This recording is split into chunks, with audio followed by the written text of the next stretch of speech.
wanted to have him to come in and do a demo for you guys. For most of Amandia Craig's adult life, there has been a black president. Okay.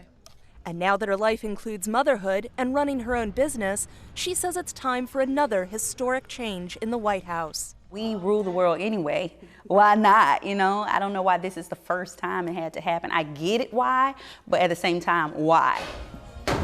Craig is part of Central Florida's diverse mix of voters, a powerful group that will swing the vote Democratic or Republican in this key battleground state.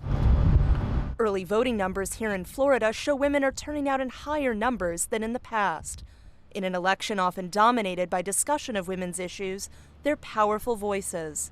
I'd look her right in that fat, ugly face of hers. One of the many campaign ads aimed at women this election season resonated with Liz Johnson, originally a Bernie Sanders supporter. She says it's too easy to distill the race into the first female candidate versus a man accused of sexual assault. It takes away from the actual issues. A concern actually echoed by many female Trump supporters who say they're strong and voting on the issues facing this country, not gender or Trump's own words. That tape, as disappointing as it was, it's not going to turn me into a Hillary voter.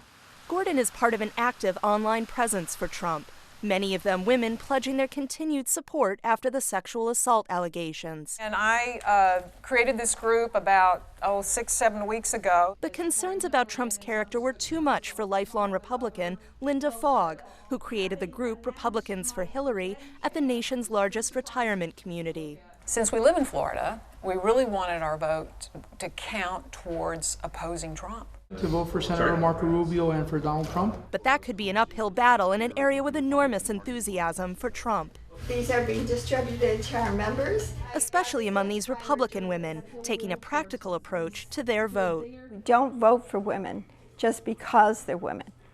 We're voting for the person we think can lead our country at one of the most critical times we could possibly be facing. A reminder of the high stakes in the state that could decide this election. Katherine Gypson in Central Florida, VOA News.